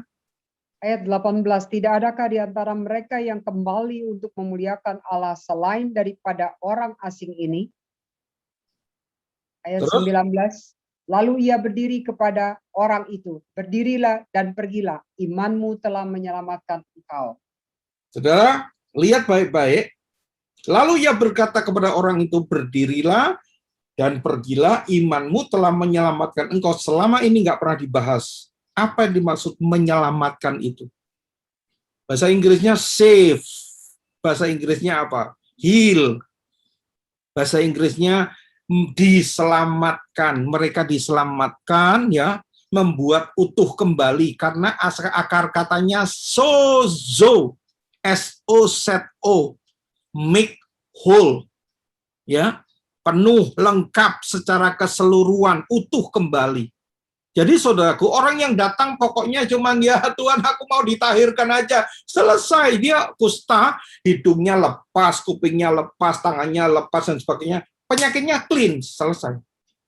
Tapi yang satu kembali pada Yesus, dia save, diutuh kembali, diutuhkan kembali, dipulihkan kembali secara utuh. Dia akan tumbuh kembali, saudara. Telinganya tumbuh, semuanya tumbuh, dan dia mendapatkan susu lengkap. Makanya jangan iri. Saya nggak perlu percaya kayak Pak Yohanes tuh, kasih ini firmannya. Pusing dah Pak Yohanes. Saya kalau ikut Zoom daripada Minggu atau Selasa, aduh, udah pusing Pak. Saya udah banyak kerjaan. Saya bukan orang pengangguran. Terserah saudara, saya katakan. Tapi saya harus membawa pada saudara pada firman Tuhan. Jangan cuma pengen mujizat Tuhan tetap terjadi. Tuhan terlalu doakan sama gembala saudara atau hamba Tuhan. Siapa di sini yang mau menerima mujizat setiap hari? Ayo angkat tangan. Kalau saudara angkat tangan, saudara sama dengan saya mau setiap hari ngalami krisis. Mau? Mau? Sebab mujizat itu harus ngalami krisis lebih dulu dapat mujizat. Dan mujizat tidak pernah menyelesaikan akar masalahnya. Cuman Tuhan nolong, belas kasihan, dia nggak ngerti. Saudaraku, saya mau hidup dari berkat. Karena mujizat itu ya, istilahnya ya sudahlah. Jangan, saudaraku. Kita harus betul-betul mengerti hukum-hukumnya Tuhan. Kesembuhan diatur oleh hukum-hukumnya Tuhan. Ketika kita berjalan di situ, saudaraku, pasti kita hidup dalam kemenangan. Amin. Saudara, jika saudara terjatuh dari bangunan yang tinggi, nggak perlu. Ya karena saya sengaja atau nggak sengaja, karena saya didorong orang, saya punya niat baik, niat jahat. Nggak bisa. Engkau akan dibunuh oleh hukum gravitasi yang sudah diatur. Ya, jadi PLN tidak ada hubungannya dengan saudara ketika engkau pegang listrik, ya, kabel yang terkelupas engkau pegang, lalu engkau katakan, wah PLN-nya sentimen sama aku. Nggak ada. PLN nggak ada masalah dengan saudara, nggak mendidik saudara, biar yang lain tahu lah. Ya, kalau orang ini lakukan seperti itu, yang lain-lain biar tahu, jangan lakukan seperti itu. No, bagi PLN nggak ada urusannya itu. Hukum-hukumnya Tuhan bukan begitu. Ketika engkau hidup dalam hukumnya Tuhan, bekerja sama, engkau akan benar-benar mengalami itu. Jangan berdoa, Tuhan, kenapa engkau sembuhkan aku, kenapa engkau membunuh anakku, kenapa engkau dan sebagainya. Saudaraku, kau mengerti nggak? Kau berjalan nggak? Kau melanggar nggak hukum gravitasi? Saudaraku, supaya engkau sadar akan hal ini. Ya, engkau tidak kembali dalam doa perjanjian lama. Nah, saudaraku, saya minta waktu mungkin 5 menit lagi, dan sebagainya. Waktu saya sudah habis, mungkin 5 lebih sedikit. Jangan kaget, saudara. Bagaimana kita menjalani hukum-hukum Tuhan? Ya, saudara, kalau saudara membiarkan saja engkau mengalami sakit penyakit, dan kau tidak melawannya, bahkan kau menganggap itu salib bagimu, engkau melanggar hukumnya Tuhan. Karena apa? Tuhan sudah katakan, sembuhkan orang sakit, lawan iblis, binasakan perbuatan iblis, lepaskan ikatan ini, hardik demam, perintahkan. Badai diam. Kita enggak, ya enjoy dengan penyakit itu, ya nggak apa-apa lah, kumpul lah, nggak apa-apa, bersama-sama lah ya. Kita kan hoping, kita ini hoping, saudara. Engkau melanggar daripada perintah Tuhan. Maka dari itu banyak orang yang mati, orang yang gagal. Kenapa? Kita sudah berdoa, Tuhan nggak jawab. Saudaraku, kita sadar. Kau tidak bekerja sama dengan hukum-hukum Tuhan. Karena apa? Umatku binasa karena lack of knowledge. Hosea 4 ayat 6. Banyak orang masih menganggap salib itu diizinkan Tuhan. Salib itu adalah penyakit itu salib. Coba baca Yeremia 10 ayat 19. Yeremia 10 ayat 19. Yeremia pasal 10 ayat 19. Celakalah aku karena penyakitku, lukaku tidak tersembuhkan. Aku berpikir, inilah suatu kepedihan yang harus kutanggung. Penyakit dianggap sesuatu yang memang harus kutanggung, itu salib, saudara. Masih banyak orang seperti itu. Ya, kadang-kadang orang ngomong gini, ya itu buktinya ada orang-orang suci itu, kadang dengan salibnya, ya dan sebagainya. Itu terserah deh. Kalau sudah kepercayaan ke situ. Pak, itu kan silih. Pak, itu istilahnya apapun juga. Ya terserah saudara. Haleluya. Saudaraku, walaupun saya katakan, tidak semua penyakit itu disebabkan langsung oleh roh jahat. Tapi percaya, itu merupakan akibat tidak langsung dari tipu muslihat iblis. Entah itu didorong saudara pola makan, pola hidup, pola pikir, bekerja tanpa batas, engkau stres dan sebagainya. Tapi itu pekerjaan iblis. Nggak langsung iblis kasih penyakit. Engkau dibodohi. Kita dibuat seperti itu. Cinta dunia.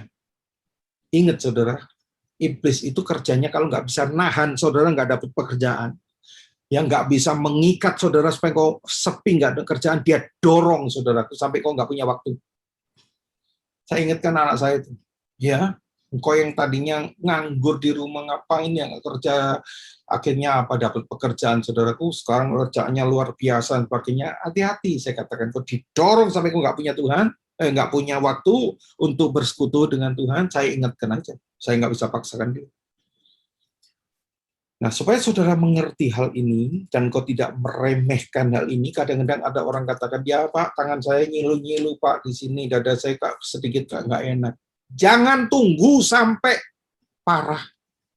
Iblis itu pelan-pelan sampai akhirnya kau biarkan aja. Tolak. Setiap rasa nyeri, setiap apapun kau harus tolak. Dalam nama Yesus, usir itu. Supaya engkau nggak dianggap melanggar dari hukum Tuhan itu dan sebagainya, engkau yang nanggung. Kita ini lebih dari pemenang, saudara.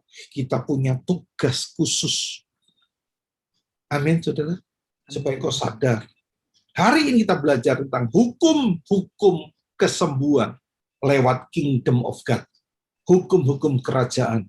Ketika engkau bekerja sama, engkau hidupi di situ, engkau percaya, engkau lebih dari pemenang. Engkau bisa memanfaatkan itu. Saudara kasih dalam Yesus Kristus, biarlah firman ini boleh memberkati kita semua, dan kita bergerak bersama-sama lewat Kingdom Family, kita orang-orang yang lebih dari pemenang. Haleluya, Amin. Tuhan memberkati saudara. Saya kembalikan kepada moderator kita. Puji Tuhan. Terima kasih banyak Pastor Joe untuk pengajaran yang luar biasa. Kita memasuki inti pengajaran untuk orang-orang kingdom ya. Jadi memang tidak kebetulan kita memakai nama itu, justru karena kita sadar bahwa kita ini adalah anggota kerajaan Allah, maka kita menamakan diri keluarga kerajaan, kingdom family. Thank you so much Pastor. Tuhan memberkati untuk kehidupan dan pelayanan dan keluarga. Amin. Saya pikir kalau kita melihat apa yang sudah dipaparkan kepada kita, sangat luar biasa. Kehidupan dalam kerajaan Allah, the life of the kingdom, ya, atau the lifestyle in the kingdom, ya, in the kingdom family, yaitu kita, keluarga kerajaan. Kerajaan Allah adalah inti pengajaran firman Tuhan, baik oleh Yesus maupun oleh para rasul, terutama Paulus, Rasul Paulus.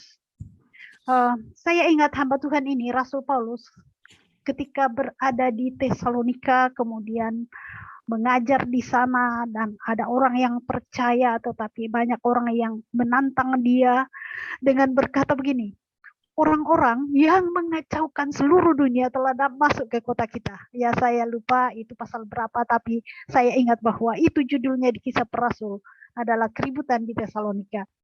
Artinya bahwa kita orang-orang kingdom, kalau kita masuk dalam kehidupan di dunia ini, orang-orang di dunia ini akan mengatakan kepada kita, orang-orang yang mengacaukan seluruh dunia telah datang ke sini, telah datang kemari. Oleh karena apa? Luar biasa.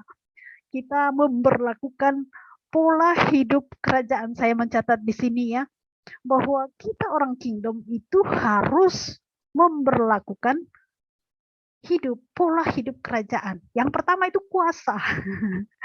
Dan luar biasa kalau ini kuasa. Justru karena kuasa itulah yang dipakai oleh Paulus, maka orang di Tesalonika mengatakan orang mengacaukan seluruh dunia telah datang kemari.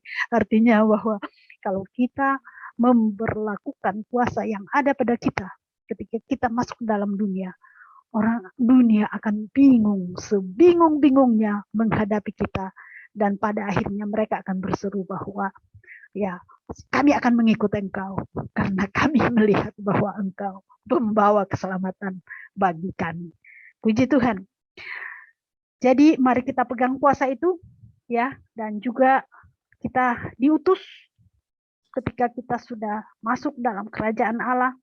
Dan satu hal tentang sikap attitude kita terhadap penyakit ya. Penyakit ini adalah dibawa iblis ke dalam kehidupan kita. Mari kita lawan sebagaimana kita melawan iblis sebagai musuh itu.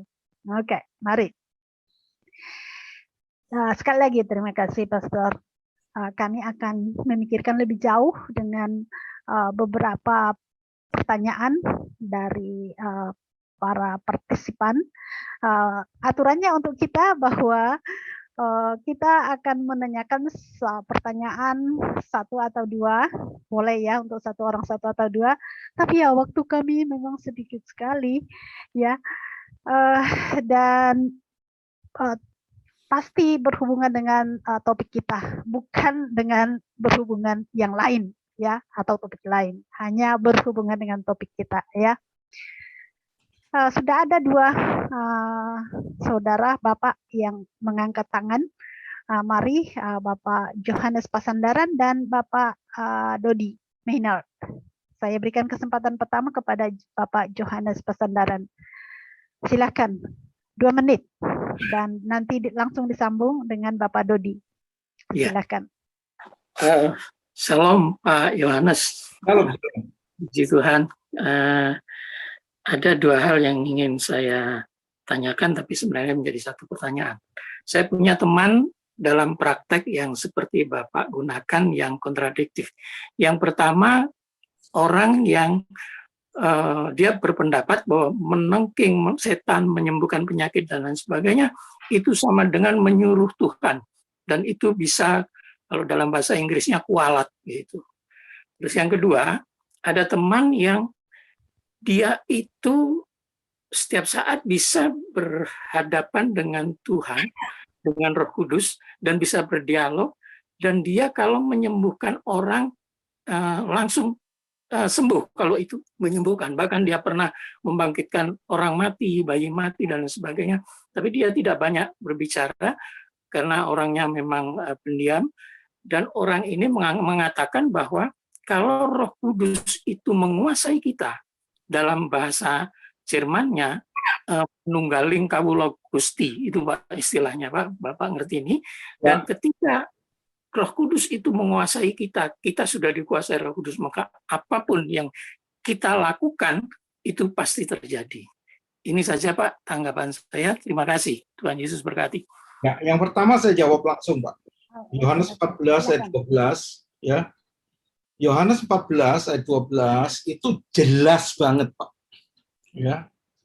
Yohanes 14 ayat 12, Aku Yesus berkata kepadamu, ya, sesungguhnya verily siapa saja atau barang siapa percaya kepadaku, ia berpotensi atau ia akan melakukan juga pekerjaan-pekerjaan yang aku lakukan, bahkan pekerjaan-pekerjaan yang lebih besar daripada itu.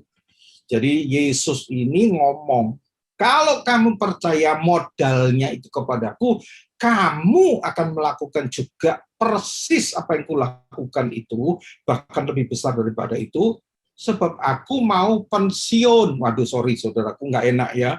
Bukan nggak tepat istilah pensiun. Tapi maksud saya supaya kita langsung nangkep gitu. Oh, Yesusnya di sebelah kanan Allah Bapa, sudah diutus, merebut kuasa itu, dikasih sama kita, dia balik.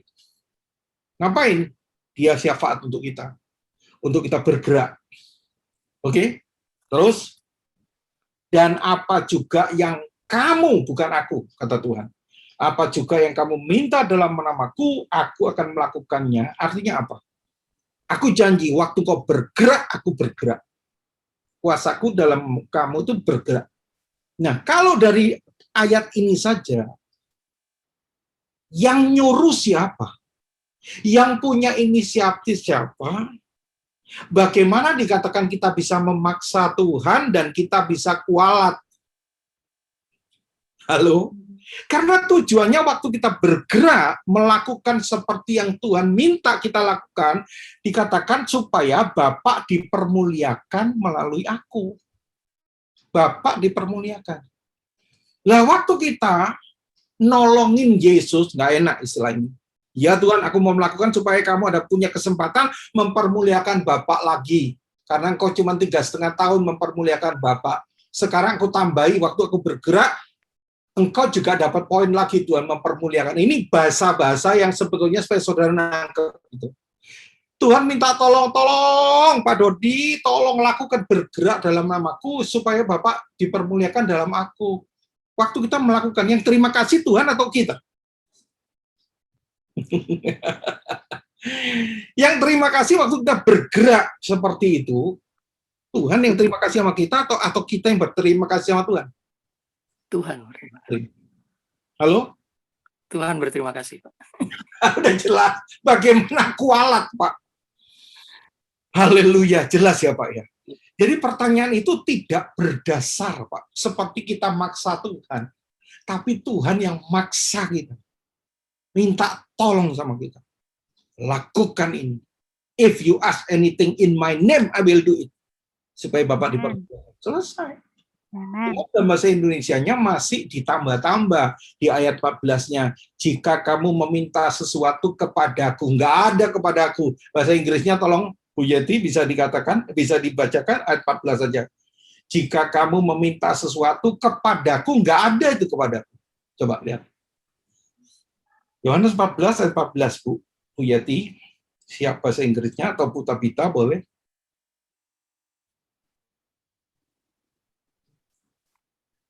Supaya saudara mantap gitu. Sesuatu dalam namaku. Ayo Pak, baca bahasa Inggris. Bahasa Indonesia ini Pak. Bahasa Inggris. Ada kepadakunya saya coret, mungkin Bapak dulu yang ngajarin. Jangan saya yang ngajar. Ayo, siapa yang mau bacakan? Nggak ada? If you ask anything in my name, I will do it. Jadi kita bacanya, jika kamu meminta sesuatu dalam namaku, aku akan melakukan. Maksudnya gitu. Nggak usah datang sama Tuhan lagi. Artinya apa? Waktu kita bergerak, iblis pergi, badai diam, Lazarus bangkit. Ya, mertua Simon sakit demam, dia hardik langsung pada sasarannya, pergi dia. Karena kuasa itu mengalir langsung. Saya menemukan di CSB, Christian Standard Bible. Coba. If you ask me anything in my name, if you ask me anything in my name, I will do it. Jadi nggak ada kepadaku. Kalau King James Version lebih jelas, if you ask anything in my name, I will do it. Ya, nggak perlu datang lagi sama Tuhan, karena Tuhan katakan, waktu kamu bergerak, aku pun bergerak. Nah, yang pertama Pak ya, yang kedua, ada orang yang berdialog sama Tuhan dan dia bisa membangkitkan orang mati, dia bisa menyembuhkan orang sakit, orangnya nggak banyak omong dan sebagainya. Pak, itu tadi yang saya katakan, 1 Korintus ayat yang ke-12, ayat 17 sampai 19, minta tolong ada yang mau membacakan bahasa Indonesianya, tolong. 1 Korintus berapa? 12, 17, 19, ayat 7 sampai 9. 7 sampai 9. Tetapi kepada tiap-tiap orang dikaruniakan pernyataan roh untuk kepentingan bersama. Sebab kepada yang seorang roh memberikan karunia untuk berkata-kata dengan hikmat, dan kepada yang lain roh yang sama memberikan karunia berkata-kata dengan pengetahuan. Kepada yang seorang roh yang sama memberikan iman, dan kepada yang lain ia memberikan karunia untuk menyembuhkan. Kepada yang seorang roh memberikan kuasa untuk mengadakan mukjizat, dan kepada yang lain memberikan karunia menyembuhkan sama yang memberikan karunia untuk mengadakan mukjizat, ini dibedain Pak. Dibedain. Jadi misalkan begini, ada orang yang didoain ya, kok nggak sembuh? Karena apa? Matanya sudah dicopot dari kecil dia. Matanya bermasalah, jadi nggak ada bola matanya. Saudara doakan secara kesembuhan, dia nggak bisa sembuh. Ketika engkau mendengar suara Tuhan, oh ini butuh mukjizat, akan timbul bola mata baru. Nah itu karunia mukjizat Pak. Ya. Jadi kalau saudara baca ini semuanya, itu dilakukan oleh roh yang sama, roh yang satu, diberikan pada orang satu dengan satu itu secara berbeda. Ini bicara karunia, Pak. Karunia, ada orang dikaruniai kesembuhan, ada orang dikaruniai untuk pengetahuan, bahasa roh, iman, dan sebagainya. Tapi maksudnya ini semua dikerjakan roh yang satu, yang sama untuk kepentingan banyak orang. Jadi bedakan antara karunia dan peran, Pak. Jadi jangan sampai saudara, kalau ada orang datang sama saudara, lalu minta didoakan, oh saya panggilkan siapa itu yang punya karunia kesembuhan dulu ya, jangan saya nggak bisa. Nah itu enggak. Engkau punya peran mendoakan orang. Engkau percaya itu, kuasa yang sama itu mengalir kepada. Jadi tidak setiap kali, wah saya karunianya bukan pendoa Pak, jadi saya minta orang, enggak. Roh Kudus bergerak lewat itu. Tapi ini dibedakan untuk orang-orang yang memang dipanggil khusus ke situ. Kayaknya kok gampang banget gitu. Nah, biasanya saudaraku yang paling banyak itu penginjil, saudara. Karena dia dibekali Tuhan untuk yang paling jauh. Penginjil itu yang ini kan, pertama kan rasul, ya kan? Kedua kan yang suka nunjuk ini kan nabi, ya. Yang ketiga ini penginjil paling jauh ini. Ini adalah gembala, jari manis, ini pengajar. Ya, pengajar itu dekat, ya nggak pergi-pergi tapi dekat di sini. Nah, ini yang paling karunia Tuhan paling besar. Karena apa? Jauh dia. Dia dititipin sama Tuhan, demonstrasi, supaya lebih mudah untuk memenangkan orang di situ. Ya, bukan berarti dia lebih hebat, enggak. Tuhan kasih perlengkapi aja. Jadi jangan khawatir, orang-orang yang seperti itu ya bisa langsung doain orang, dia dapat karunia untuk penyembuhan, ada orang seperti itu. Tapi tidak semua orang dalam arti kata, wah gua punya semua karunia. No. Tapi jangan tepuk dada. Tapi bukan berarti saudara tidak punya karunia situ kok tidak bisa melakukan itu. Enggak, tetap bisa. Karena kita punya peran seperti itu. Amin. Amin. Jelas Pak ya? Terima kasih Pak. Ya, silakan Pak Dodi kalau mau. Ya, terima kasih Pastor Yohanes.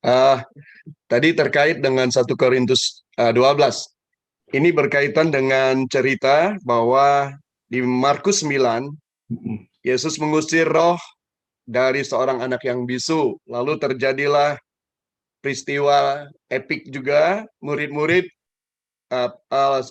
yang orang tua ini ngelapor bahwa, wah aku sudah bawa ke murid-muridmu, nggak ada yang bisa menyembuhkan. Dan Tuhan marah di situ. Yang maksudnya mengingatkan, kamu angkatan yang tidak percaya, berapa lama lagi aku harus tinggal di antara kamu? Ya, ini terkait juga tadi bahwa yang saya mau tanyakan, bagaimana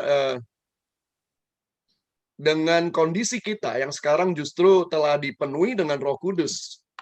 Kalau kita bisa nggak kita memikirkan bahwa, oh ya, murid-murid Tuhan Yesus pada saat itu kan belum dipenuhi dengan Roh Kudus. Kok Tuhan kasih perintah yang luar biasa. Itu yang pertama, Pastor. Lalu yang kedua, si ayahnya berkata ketika dia mau nggak kamu disembuhkan? Ya kalau bisa silakan. Nah, Tuhan katakan kalau bisa, Tuhan sembuhkan. Nah, si ayah langsung sadar berkata, ya aku percaya, tapi tolonglah aku yang tidak percaya ini. Jadi ada dua kata ini yang kontradiksi, percaya tapi aku tidak percaya. Apakah ini apa yang kita harus lakukan ketika kita menemukan orang-orang seperti ini, Pastor? Ya, oke. Saudara kalau melihat seperti ini, saudara harus mengerti perikop-perikop sebelumnya. Ya, kalau contohnya saudara kenapa waktu waktu Yesus naik perahu bersama murid-muridnya dan ada badai, Yesus dikatakan tertidur di situ. Dan saudara kalau lihat ayat sebelumnya, pada hari itu juga Yesus sudah mengajarkan kuasa, ya, bahwa kuasa benih itu kuasa firman. Tetapi waktu ada di perahu, murid-muridnya mimble, saudaraku. Dia tidak melakukan kuasa itu, malah dia bangunin Yesus lagi. Apakah Yesus yang tertidur? No, murid-muridnya yang tertidur, gitu loh. Segala sesuatu minta-minta seperti itu sama Tuhan terus. Padahal Tuhan udah mau jalan kan. Yang Tuhan mau naik kan. Ayo dilatih muridnya. Nah, itu saya kasih gambaran dulu supaya saya ngerti maksudnya Pak Dodi gini kan, itu Tuhan belum mati. Nah, saudaraku, kalau kita membaca di Injil, Tuhan sudah ngasih kuasa-kuasa, itu adalah satu contoh untuk ke depan. Kalau saudara baca di Yohanes pasal 20, Yesus nembus tembok kan, ketika murid-muridnya dalam ketakutan, Yesus nembus tembok dan berkata kepada murid-muridnya, terimalah Roh Kudus. Ya kan? Apakah mereka sudah terima Roh Kudus? Belum, saudaraku. Tapi itu gambaran bahwa nanti kamu akan terima seperti ini gitu. Tapi Yesus kasih contoh buat mereka, begitu maksudnya. Jadi, kapan Roh Kudus mau dicurahkan? Waktu Pentakosta. Karena misinya Yesus sama misi Roh Kudus itu jelas berbeda. Roh Kudus tidak pernah mendahului misi Yesus. Karena apa? Yesus cuma membayar penalti dosa. Supaya apa? Murid-murid kembali, manusia ini bisa mendapatkan hidup kekal lagi. Jadi dia cuma fungsinya membayar, tidak bisa memberi hidup Yesus, enggak. Dia membayar supaya dia sudah membayar kepada manusia, selesai misinya Roh Kudus yang turun untuk mengimpartasikan hidup kekal. Makanya yang dinamakan lahir baru itu karya Roh Kudus, bukan karya Yesus. Saudara kalau buka di dalam Yohanes pasal 7, coba lihat sebentar, supaya saudara menangkap misi ini. Aliran-aliran air hidup itu. Ya, Yohanes pasal 7 ayat yang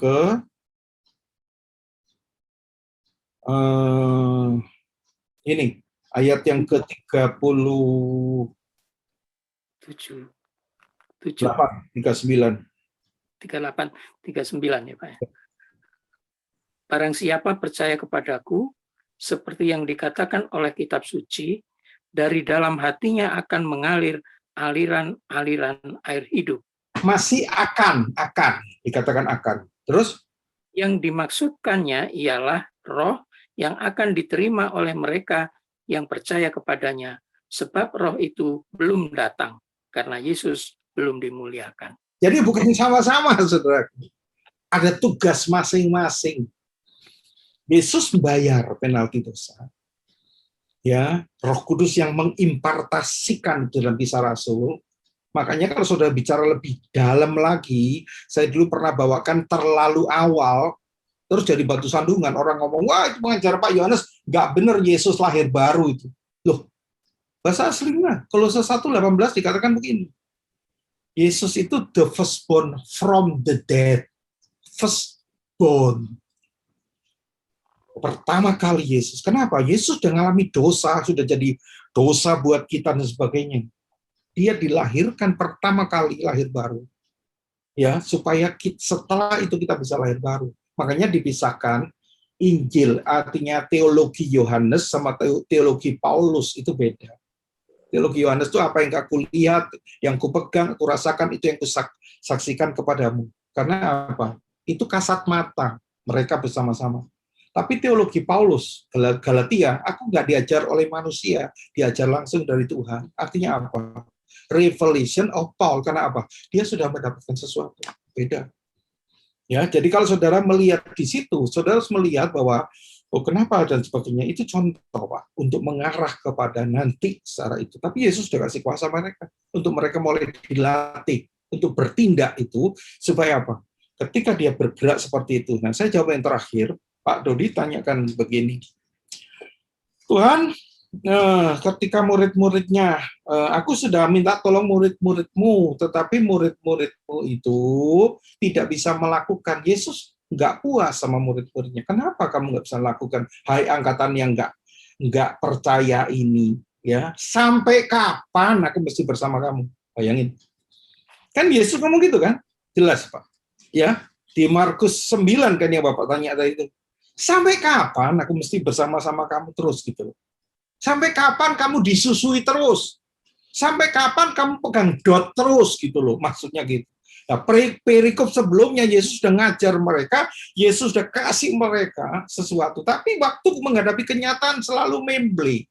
Makanya di Markus yang terakhir atau di Matius yang terakhir dikatakan Yesus mencela kedegilan hati murid-muridnya apa? Degil banget karena apa? Belum dipenuhi Roh Kudus. Kita ini lebih daripada murid-muridnya karena apa?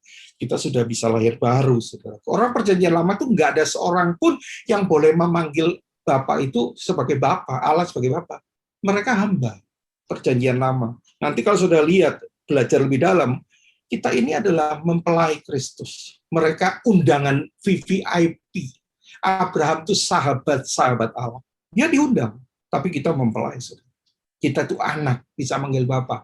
Mereka itu sahabat-sahabat Allah. Ya mereka dihargai, tapi kita itu lebih hebat. Makanya saudara jangan iri. Tuh, buktinya Salomo banyak istrinya, Daud banyak istrinya. Mereka belum lahir baru. Jangan kau iri sama mereka. Kita sudah lahir baru. Kalau kita belajar lebih dalam, dahsyat kita ini. Makanya jangan dianggap remeh. Saya ini debu, tidak bisa apa-apa. You man of God, kata firman Tuhan Timotius.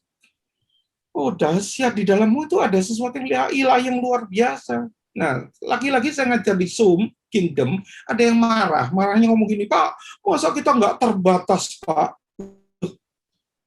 Firman Tuhan katakan, kok bisa melakukan yang aku lakukan, bahkan lebih besar lagi?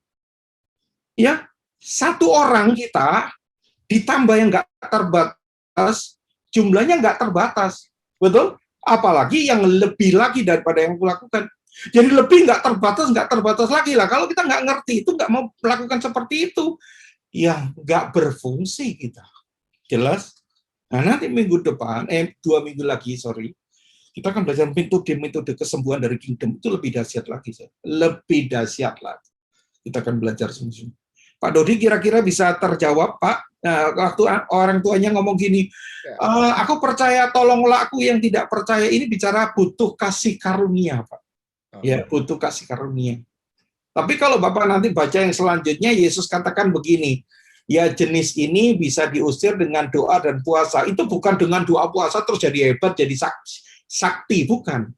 Kalau 1 Korintus 14, kalau saudara puasa itu saudara menurunkan kepintaran saudara secara otak. Kalau puasa itu. Jadi nggak gunakan ini lagi, tapi menggunakan roh. Orang dunia aja dukun, kalau mau jadi dukun semedi, nggak makan, nggak minum. Artinya apa? Kepekaan secara apa? Alam roh. Dia ada wangsit, ada keris, ada apa, dan sebagainya.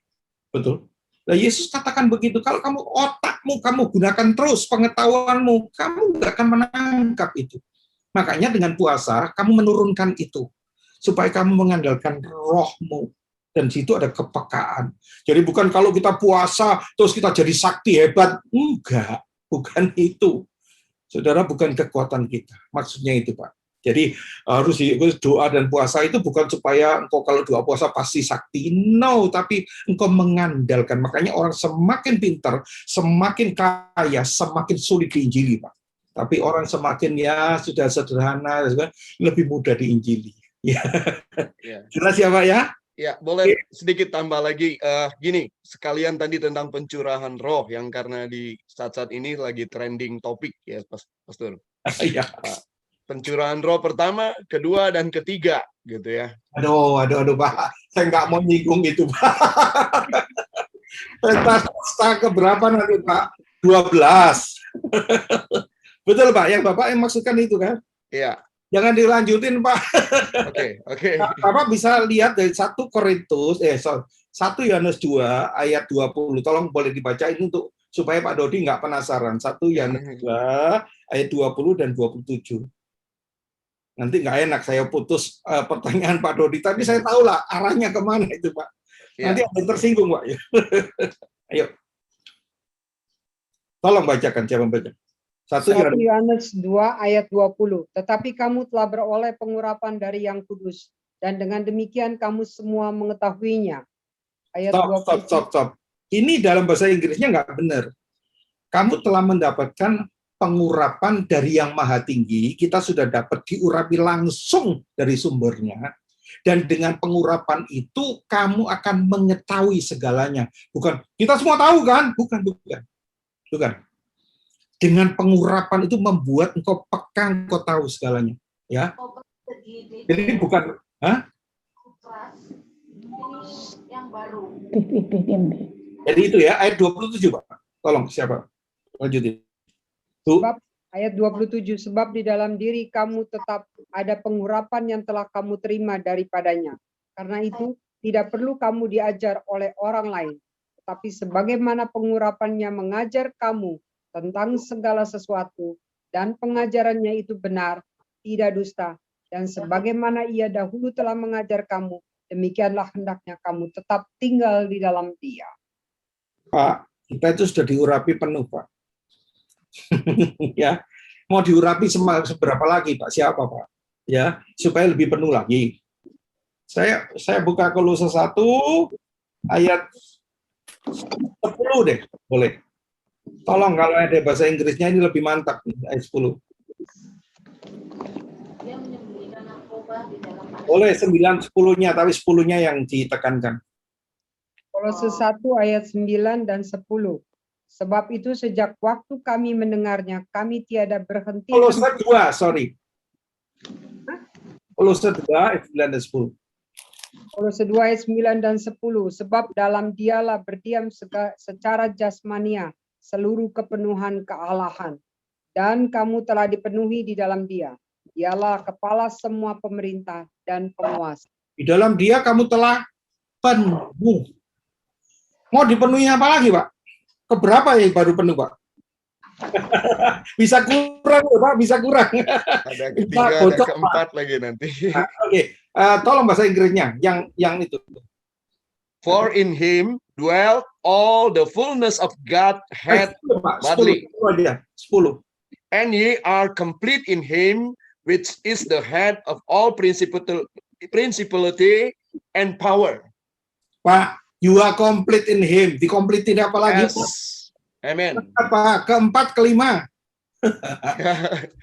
Makanya Pak, sekali lagi ya, Tuhan kalau sudah memberi pengurapan, itu Pak, ada orang-orang yang menyalahgunakan pengurapan, dia tetap sakti, Pak. Tetap sakti, khotbahnya tetap hebat, ya, dia doain orang-orang rebah dan sebagainya. Tapi satu saat jangan sampai dia ketemu Tuhan, gua nggak kenal lu, gua nggak kayak gitu. Nah itu tanggung jawab dia, deh. Betul ya? Tapi kita nggak perlu dikompletin lagi Pak, udah penuh. 1 Korintus jelas katakan aku sudah kaya, tidak kekurangan satu karunia pun. 1 Korintus 1 ayat 5 ayat 6 sudahlah Pak. Enggak usah 4, 5, 7, 12 Pak. Oke. Mantap. Silakan Ibu Oli, Ibu Mantap. Tabita. Makasih.